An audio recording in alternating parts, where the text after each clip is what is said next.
Good evening. Hi, Rosemary. We like to acknowledge each other in front of everyone. Stand up, Rose. She can't. She's covered in chips.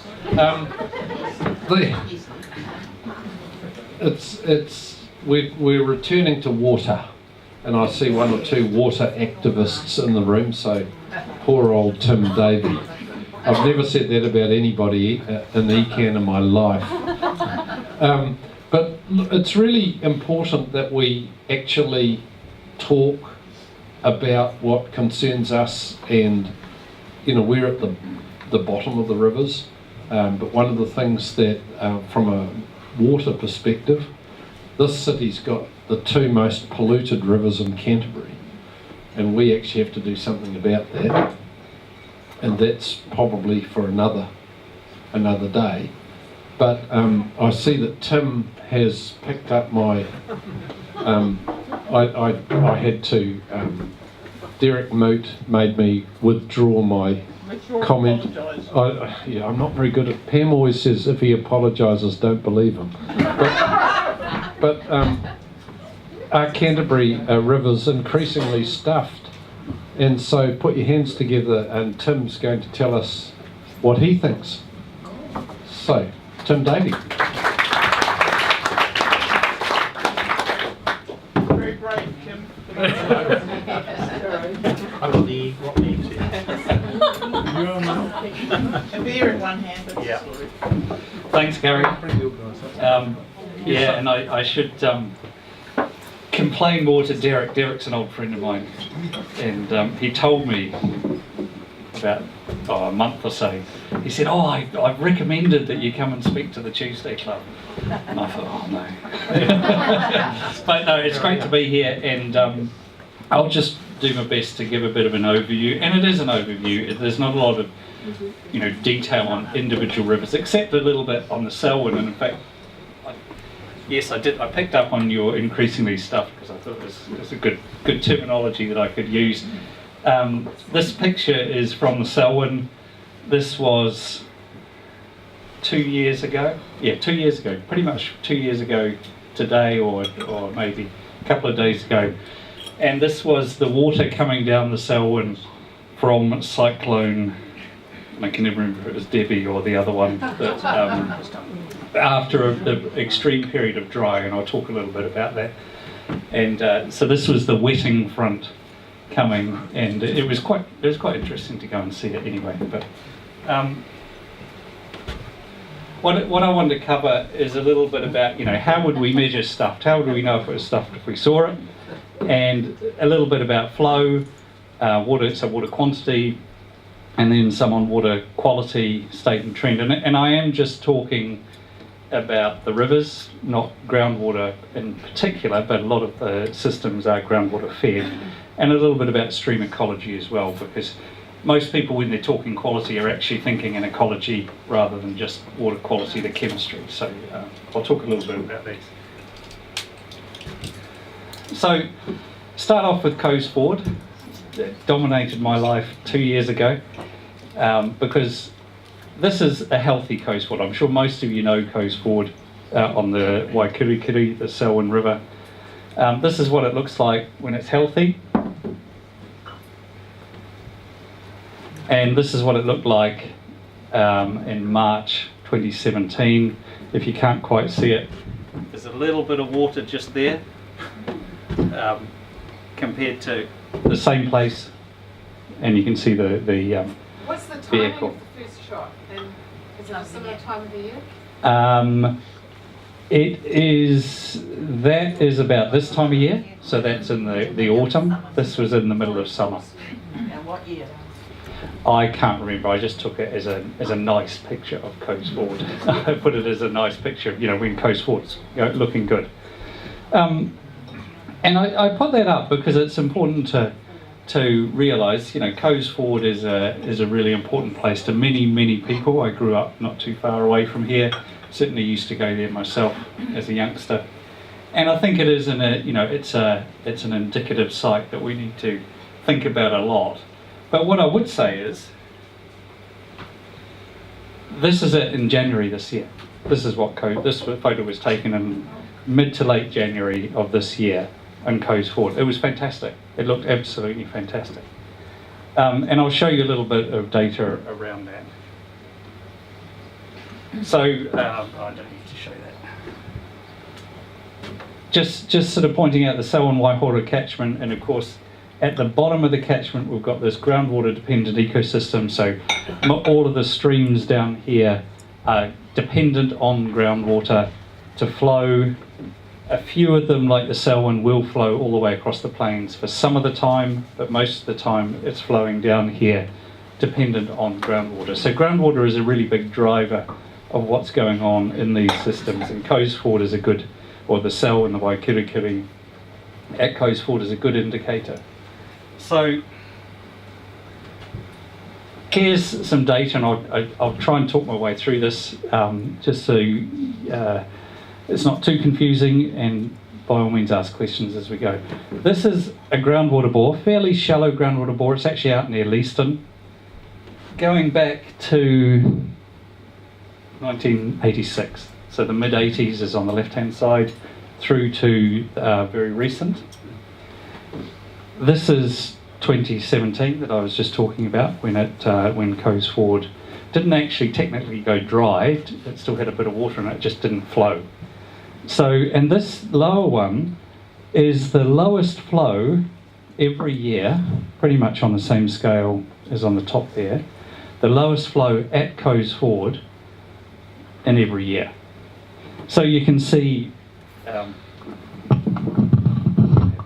hold this, 2017 when it went to zero.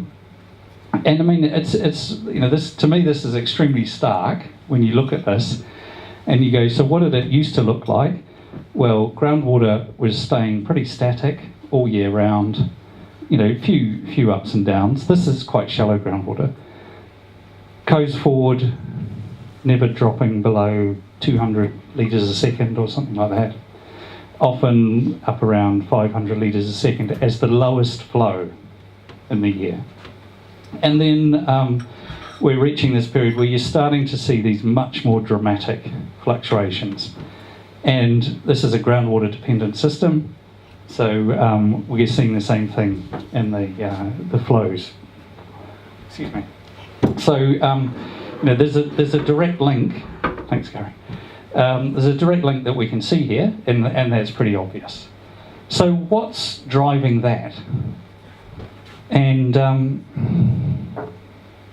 okay, I just wanted to show you, this is a graph of flows at Coes Ford over the sort of the summer period, November through to March, for 3 different years.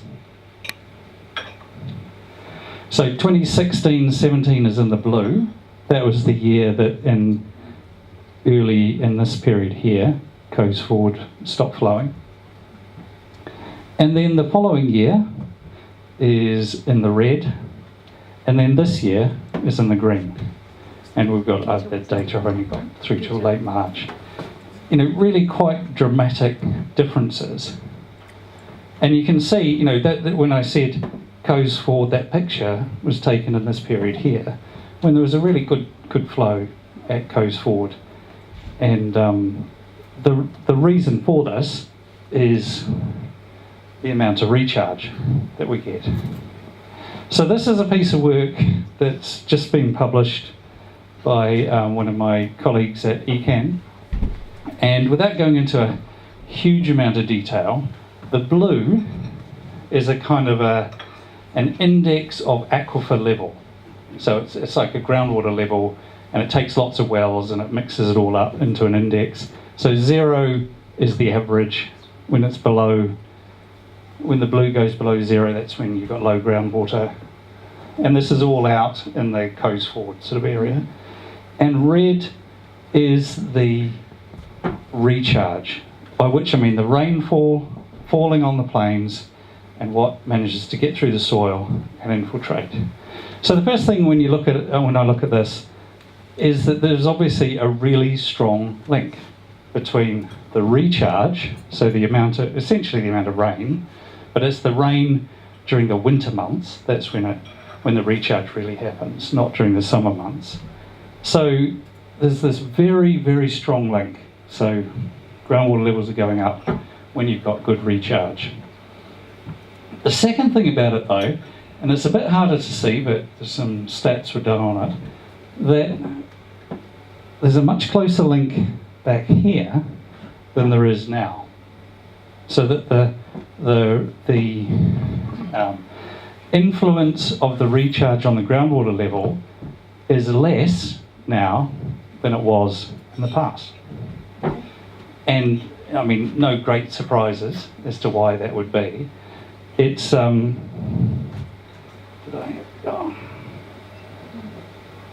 I thought I had a graph, but it doesn't matter. It's this period from the mid to the late 90s through till now, which has seen the rapid rise in the abstraction, so the groundwater abstraction. So what we're seeing as a result of that is essentially, I'll just go back, this variability. And that variability is putting a lot of stress on the river system so that it's dropping much lower than it has in the past. So in this groundwater fed system, we've got a stressed river because the variability in the groundwater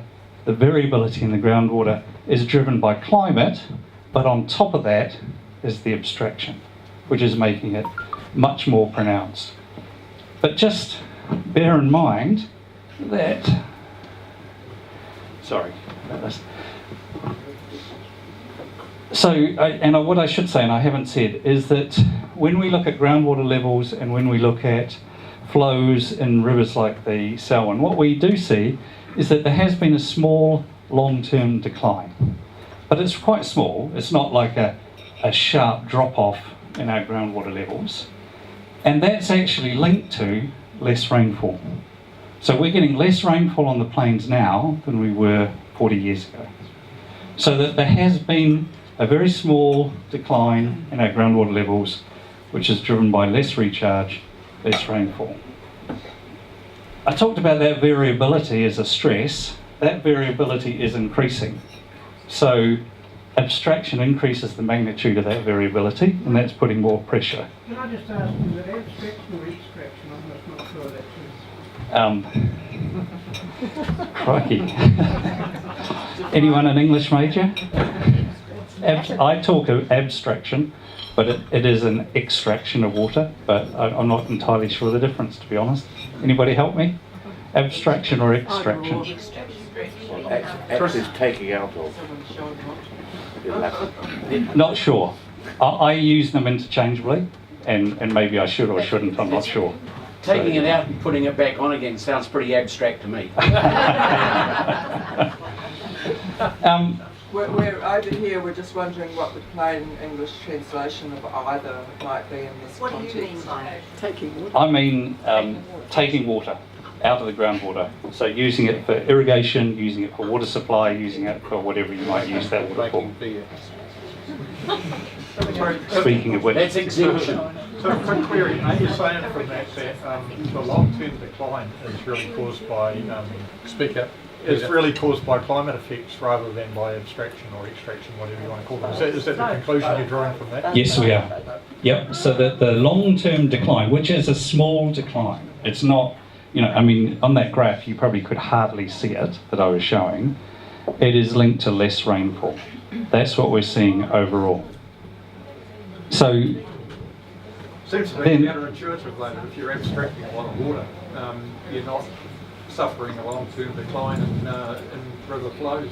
So the amount that's being abstracted is being recharged every year, and you can see that it is coming back up again. We're not seeing this gradual decline. And this is in the bores out in the Selwyn area, but we see the same in other bores around Canterbury as well. The other thing that I just point out is I talked about that variability. So the climate change predictions for Canterbury and the Canterbury Plains would be for more variability. So lower rainfall on the plains, more evaporation, that leads to lower recharge overall. So the climate change predictions are for more variabilities, putting more stress. So what that says to me, and I was talking at a conference on Friday about this, is that we need to be thinking about perhaps managing our groundwater in a bit more adaptive way. We tend to do it in a fairly conservative way using annual allocation, which is based on a long-term average. And maybe we just need to be thinking a bit more about how much recharge there has been in the last couple of winters, and then some further restrictions based on that. And that, I'm pretty sure that if we had that type of approach, the catastrophic collapse in the lower Selwyn that we saw at Coast Ford wouldn't have happened. It still would have been under a lot of stress. It would have gone down because there were two, and it was essentially 2.5 winters of virtually no recharge, but it wouldn't have gone as low as it did, and it would have kept flowing.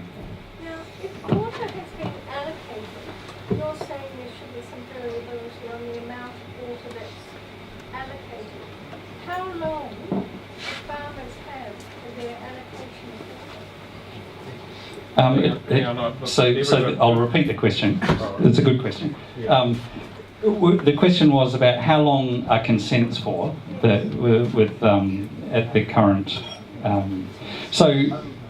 It depends, but the vast majority of them are 25 years.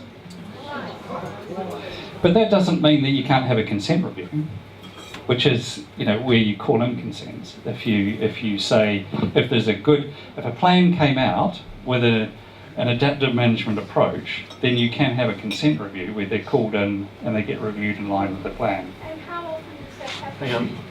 So the question was, how often does that happen? Has it ever happened? That's the question. It's happened in the Selwyn Rakai. So there were actual annual allocations put on, because some of the early consents didn't have a total volume. So there was a consent review done. It would have been about 2009, 2010. There was a consent review done in the Selwyn Rakai, this area actually. So it does happen, but I would say it's not done tremendously often. Who's it done by? The consenting authority, so in this case, Environment Canterbury. Sorry? Who applies for that review? Well, it would be required by Environment Canterbury. Sorry, question, Tim, just regarding your presentation here today. Are you going to be talking about water quality as opposed to just quantity here? Yes. Fantastic. Yes. Look forward to it. So that's the groundwater-driven systems, but there are other types of river systems, and we generally think in Canterbury of the groundwater-driven systems, hill-fed streams. So that's the Upper Selwyn, for example, or the Ashley, or there's lots of the hill-fed streams, or the large alpine rivers which come from right back on the main divide, like the Rakaia or the Waimakariri or Rangitata and some of those other ones. And if I just really briefly talked about kind of what's happening with our river flow. So what I'm saying is these groundwater-driven systems are under stress. We recognise that, and there have been various things put in place to try and address that. Just a question, Tim, as a layperson. The groundwater-driven systems surely, ultimately, are also fed by mountain rain. I mean, the large alpine rivers, the initial source of water must overlap, doesn't it? Yeah, so some of it will come from there. Yep. So the losses of the Waimakariri to Christchurch groundwater feed the Avon River, feed the Styx River, feed the Heathcote River. So yes, they do, but I'm just talking about a kind of a classification in terms of their flow regime. These ones, groundwater-driven systems, generally keep going all through the summer, like the Avon River. It doesn't have extreme highs and lows. Hill-fed systems get really big floods, get a lot of rain in the hills, big flood, and then they'll dwindle away. So they're mostly surface-driven. Highly variable, what the flows are. And this is where, and I know Derek had said to you about the easterly rains, it's in these hill-fed systems that the north and the southeasterly rain really matters. That's where they really get their rainfall from. So, and we have seen less of that type of rain in the last 10 to 20 years, but we still get it. And the hillfed systems, they're pretty well adapted because they are highly variable anyway. They get floods, they go down and things, so they're reasonably well adapted. They are highly variable. And then in terms of the large alpine rivers, well, the main thing that I'd point out there is that the climate change predictions for those rivers are for increased flows, particularly in the winter and the spring. And that's largely due to less snowfall, more rainfall, particularly in the winter. And in fact, increased rainfall, which is to do with more westerlies during that period. Excuse me. So that's kind of an overview of the flow, and I'll go on to water quality now. Your supporters of the Central Plains Irrigation Scheme thought that it might have an impact on increasing recharge. Is there any evidence to support that at this point in time? So there are several aspects to Central Plains. The main impact is actually not to do with increased recharge, it's to do with using less deep groundwater. So in the upper plains, up around Darfield and Tiparita and around there, the users switching from deep groundwater to the surface water that's coming from the Rakaia, and therefore not using that groundwater that's then available to flow on through. Have we seen an impact of that? It's hard to tell at the moment, but given that Central Plains, the second scheme, which is the bit that would affect the Selwyn, only came on last September, so it's had one, I think I'm right in saying it, I can't remember my years, but it's had one summer of that, then we wouldn't necessarily expect to see it in the Selwyn area. There's some evidence of it further towards the Rakaia, which is where the first stage was. And certainly in the groundwater bores, there does seem to be some evidence that it is having an impact. And that may dovetail into water quality. It may well do, yes. Before I delve into the data,